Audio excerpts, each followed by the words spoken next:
Muchas gracias, Paco, por tu presentación, por tu invitación, igual que a los organizadores y a toda la peña. Ya es la segunda vez que estoy entre vosotros. Quiero pensar que no os aburrí demasiado la primera vez y por eso me habéis vuelto a invitar. Y eso que hablé de la muerte. Hoy voy a hablar de otra cosa que creo más divertida y que además tiene relación con las intervenciones anteriores. Yo creo que tiene alguna relación con ese delirio de la estepa póntica, con el fake de Orson Welles e incluso con lo que nos cuenta el panorama que hemos visto en imágenes, porque lo que les voy a contar va a ser una especie de panorama mental. Voy a partir de la política de Aristóteles, cuando distinguía dos planos en su concepto de ciudad.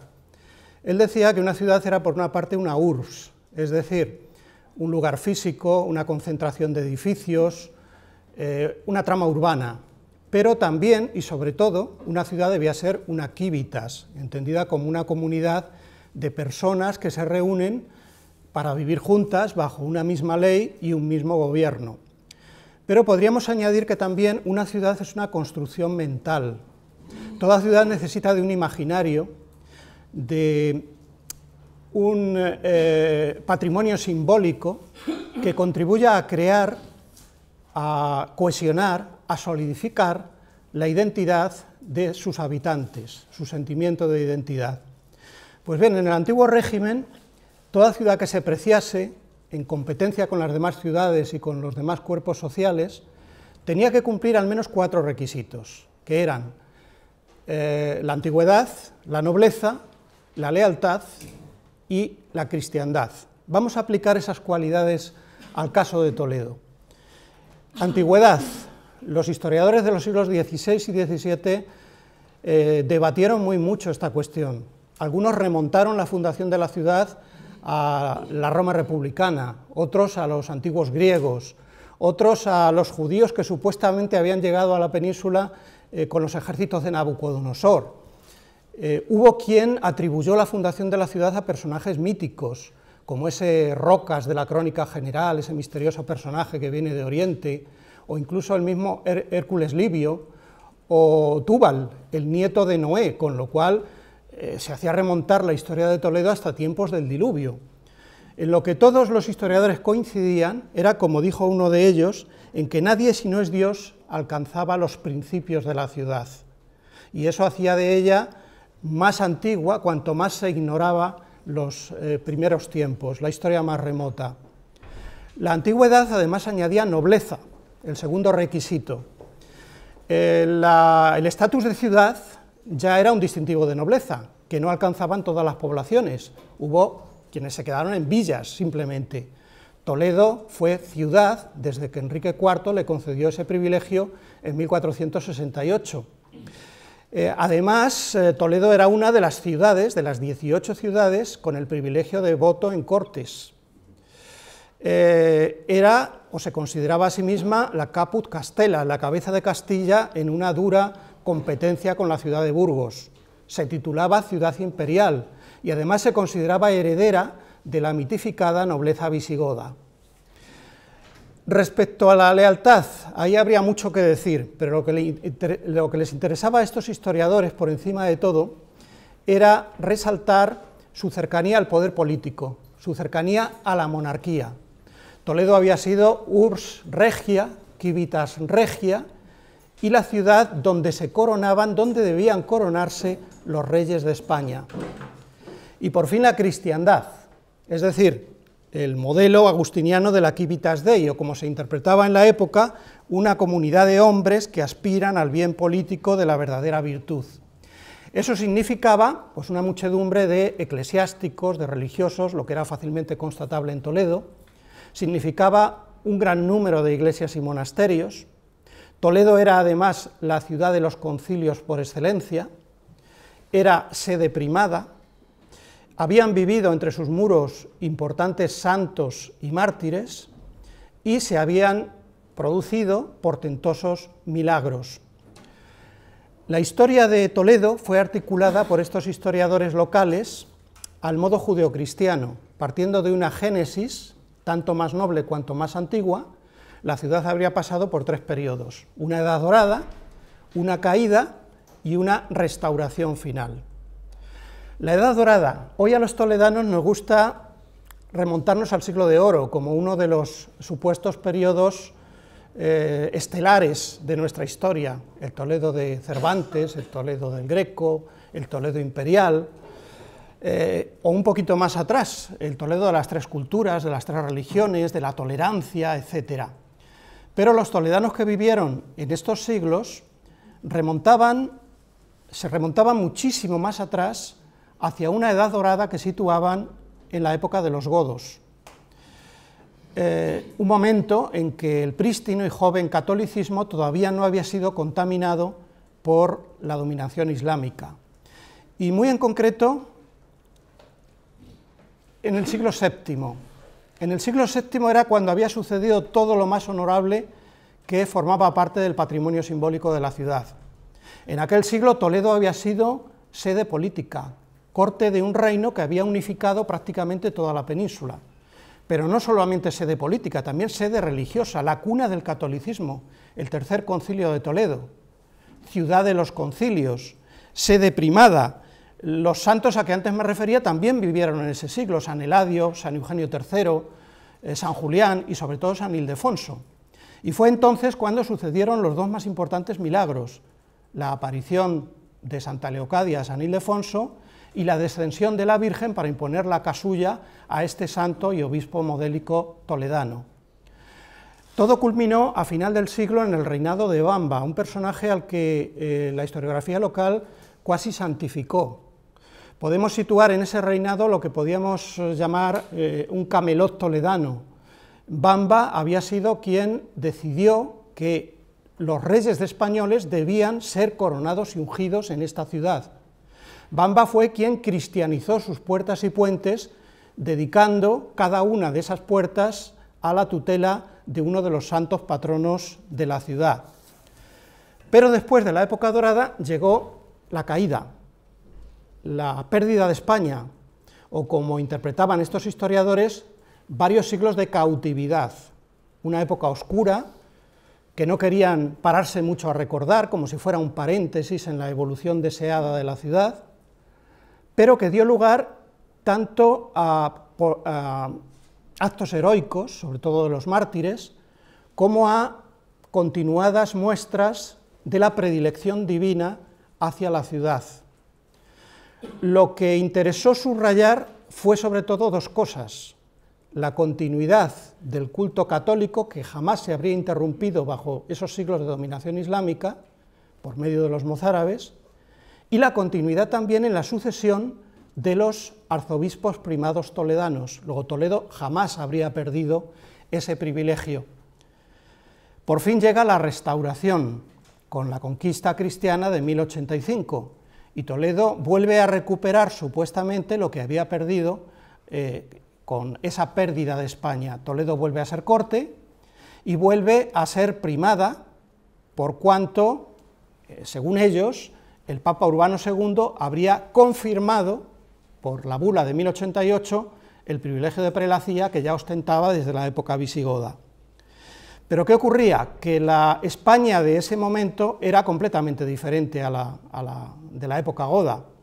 La península estaba fragmentada en diversos reinos, y además los cristianos tenían que coexistir forzosamente con numerosas comunidades, tanto de judíos como de musulmanes.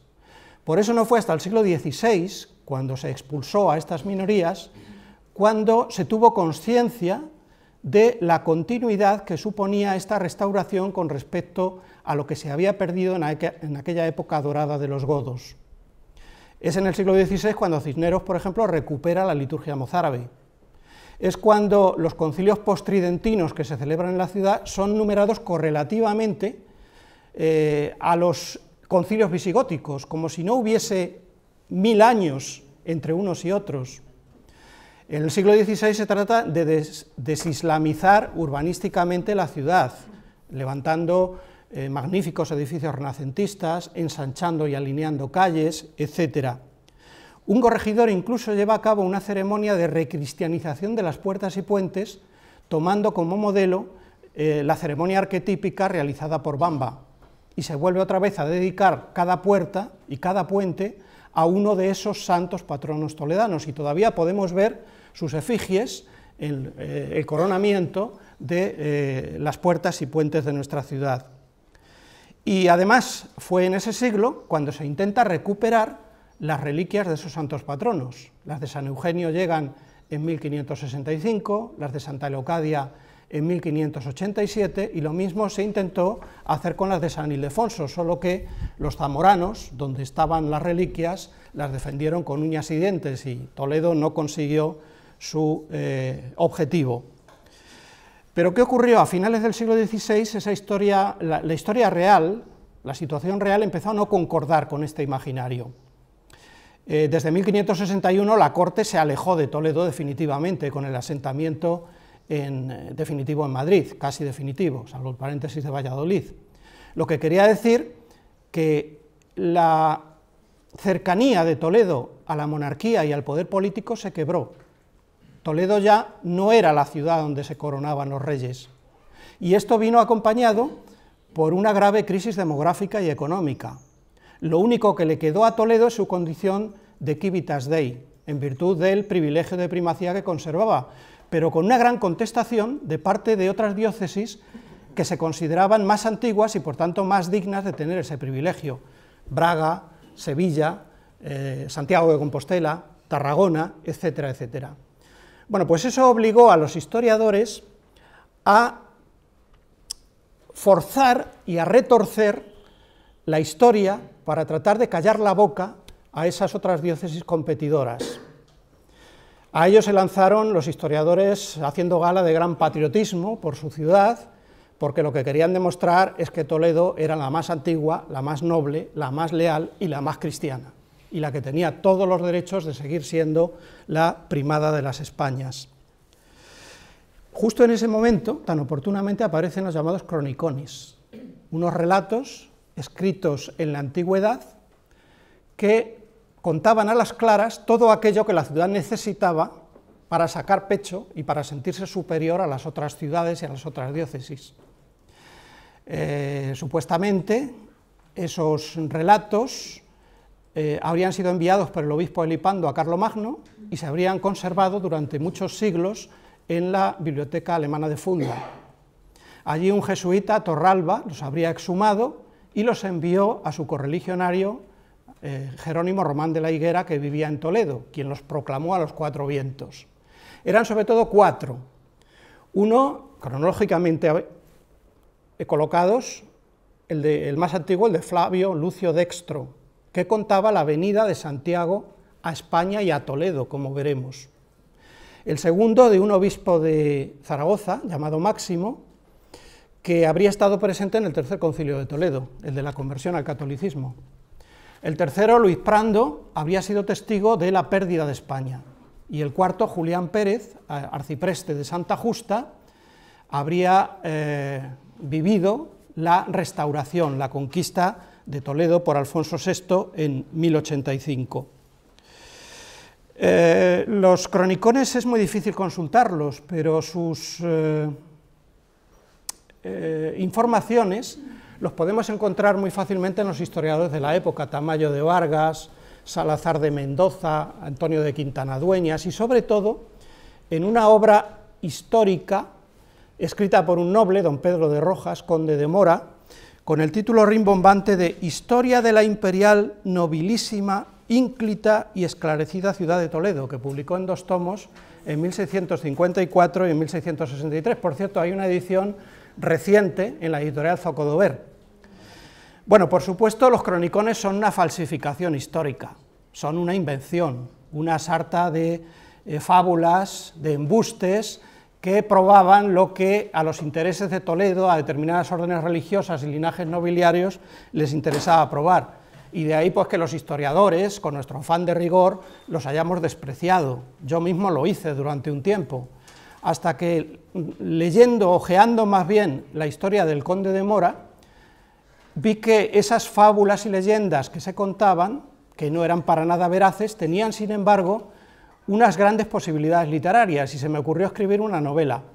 La titulé Historia verdadera de la esclarecida ciudad, la esclarecida ciudad ya sabemos cuál es, en donde reflexionaba sobre la credulidad, sobre la manipulación histórica, sobre las pervivencias de todas esas invenciones en nuestros sentimientos de identidad actuales.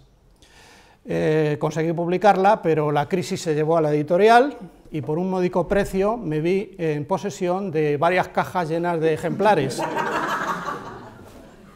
Ahí me he traído 2 cajas y se los ofrezco para que lo cojan completamente gratis. No es un detalle de quien les habla, sino un desesperado esfuerzo por hacer un poco de sitio en casa.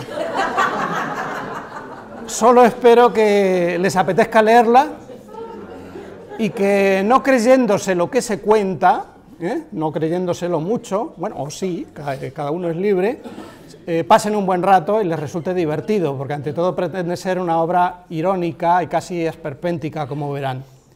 Bueno, pero no solamente posibilidades literarias, me di cuenta también de que los historiadores estábamos equivocados, de que los cronicones eran una fuente maravillosa para el estudio de las mentalidades, del imaginario, etcétera, etcétera.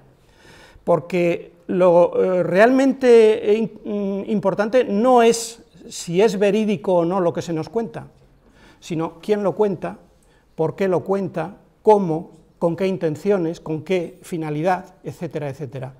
Y desde ese punto de vista, los cronicones se convierten en una fuente verdaderamente preciosa. Bueno, ¿qué pretendían los cronicones?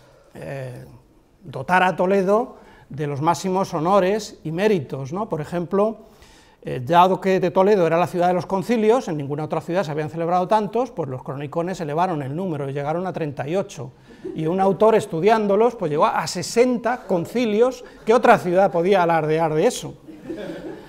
O blanquear la mancha judaica que pesaba sobre la ciudad, vista desde fuera sobre todo, porque según los relatos que nos transmitían los cronicones, entre los primeros cristianos se contaron algunos judíos que fueron convertidos por San Pedro, y no solamente los primeros cristianos, sino también los primeros mártires, por ejemplo, un tal Eleazar y sus hijos. Y por supuesto, esto venía ya de la Edad Media, es verdad, los judíos toledanos no estuvieron de acuerdo en la crucifixión de Cristo y enviaron una carta protestando a la sinagoga de Jerusalén, como si hubiese un puente aéreo, ¿no?, que atravesaba el Mediterráneo. Pero sobre todo lo que los cronicones emplearon a fondo fue en defender la antigüedad de su iglesia y esa dignidad primacial cuestionada por las otras diócesis. La tradición decía que el primer obispo toledano había sido San Eugenio, pero no se conocía absolutamente nada de él. Gracias a los cronicones, los toledanos supieron con pelos y señales todas las vicisitudes de su biografía, convenientemente ennoblecida, porque San Eugenio no podía ser menos, era un noble romano, un eximio orador y poeta, que conocía íntimamente a Marcial, a Séneca, incluso al emperador Adriano, que había sido discípulo de San Pedro, había estado presente en la Asunción de Nuestra Señora, en los martirios de San Pedro y San Pablo, y a su vez habría sido martirizado en Francia. Ahora, tenía una tacha San Eugenio, y es que en las pocas fuentes que hablaban de él se decía que había llegado a la diócesis toledana a finales del siglo I, era una época muy tardía. Las otras diócesis se frotaron las manos, las nuestras son más antiguas, es una fundación apostólica, somos sedes apostólicas porque nuestra sede fue fundada por discípulos directos de Santiago, luego la de Toledo no tiene méritos para ser la primada. Bueno, pero los cronicones lo arreglaron enseguida, tejiendo esta historia, que parte de la propia Virgen María, que desde un principio mostró su predilección por España. Entonces me dio ante su Hijo Jesucristo para que enviase a Santiago a evangelizar la península. Luego Santiago vino a España, y España fue la primera provincia en abrazar el cristianismo después de Judea. Y Toledo, por supuesto, una de las primeras ciudades, porque ¿cómo Santiago iba a venir a España y no iba a pasar por Toledo? Toledo estaba en el centro de la península, era cabeza de la Carpetania, y una de las ciudades más eximias de todas las que existían entonces. Luego, la razón decía que Santiago también había pasado por Toledo, de lo que se deducía que quien verdaderamente había fundado la iglesia toledana había sido Santiago. Había dicho aquí la primera misa, lo que luego sería la misa mozárabe, y habría elevado a Toledo a la categoría de sede espiritual de España. Cuando Santiago regresa a Tierra Santa, consagra como primer arzobispo a un discípulo directo suyo, un tal San Elpidio. San Elpidio habría sido pues el primer arzobispo y no San Eugenio. Se dice de él que habría erigido el primer templo a Nuestra Señora, aún en vida de esta. Se metió la pata diciendo que estaba dedicado a la Asunción, claro, si la Virgen todavía, y luego se cambió a la Limpia Concepción. Y se habría construido un año después solamente del Pilar de Zaragoza. Ahí está la cosa. San Elpidio habría sido martirizado también en Peñíscola y habría sido sucedido en la diócesis por un tal San Saturnino, por San Julián, y ahora sí, San Eugenio, que no habría fundado, sino que habría consolidado la sede toledana. Todo estaba arreglado. El culto al San Elpidio no prosperó, como el de San Eugenio, habría mucho que decir también, pero durante todo el siglo tuvo sus defensores. En 1674, un autor, Pablo de la Peña, escribió un memorial por la primacía del glorioso mártir San Elpidio. Podía haber dudas, ¿quién era Santiago para conferir a un obispo la dignidad de la primacía? Bueno, no hay problema, en el año 50 no solamente Santiago, San Pedro también pasó por Toledo. Y como cabeza de la Iglesia, fue él quien confirmó la primacía que antes había otorgado Santiago. Pero no solamente San Pedro, también estuvo aquí San Pablo, otros discípulos, incluso otros personajes de los que aparecen en el Evangelio, de modo que se convirtió a Toledo en una especie de trasunto de Jerusalén.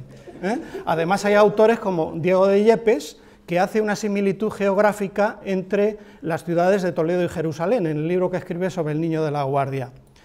Pero sobre todo lo que interesó en esta comparación hacer no es Jerusalén, sino Roma, comparar a Toledo con Roma.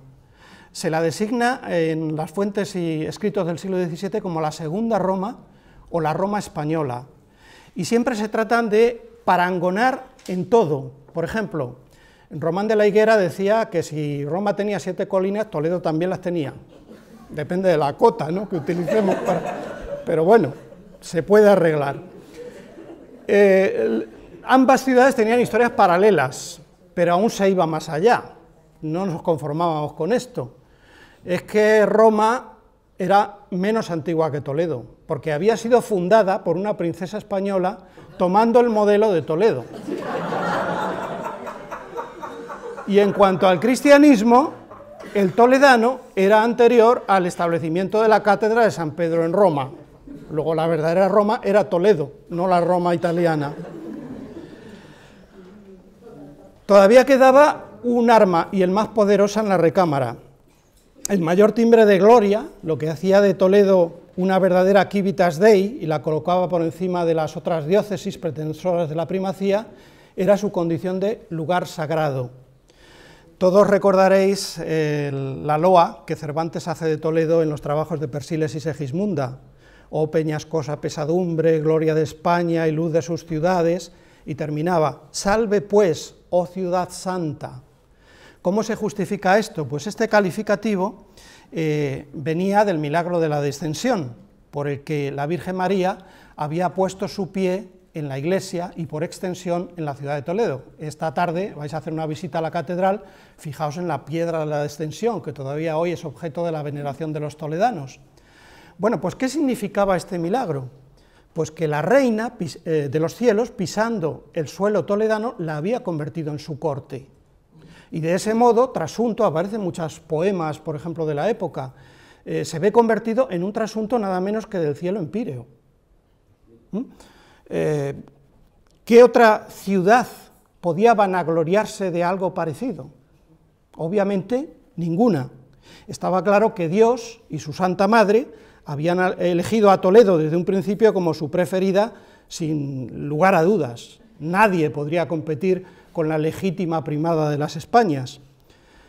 Otro jesuita, más racionalista, Nicolás Antonio, a finales del siglo XVII, impugnó las falsedades de los cronicones en su obra Censura de historias fabulosas, pero curiosamente esta obra no se llegó a publicar hasta 1742, y eso gracias al empeño de Gregorio Mayans y Siscar, lo que le costó ganarse enemigos, porque todavía había acérrimos defensores de los cronicones en esta época, ya en el momento en que empieza el movimiento ilustrado. Pese a ello, hoy todavía permanecen apegadas al patrimonio inmaterial y al sentimiento de identidad de lo toledano algunas de estas fábulas y tergiversaciones históricas protegidas en el terreno difuso de lo legendario y, lo que es más peligroso, en la protección de las sacrosantas tradiciones, porque vivimos en un país en donde parece que la tradición lo justifica todo, y en verdad hay tradiciones encomiables, dignas de ser conservadas, hay tradiciones indiferentes, pero también hay tradiciones perversas, ya sea por su barbarie o porque son incompatibles con la verdad. Solo el sentido crítico puede lograr que discriminemos unas de otras. Mi conclusión como historiador, pero también como la conclusión de un ciudadano pensante, sería en la necesidad que tenemos todavía hoy de desacralizar las tradiciones. Defendamos las tradiciones que se lo merezcan, pero no tengamos ningún reparo en cuestionar aquellas tradiciones que son inmovilistas, nocivas y falaces. Y por mi parte, nada más, muchas gracias.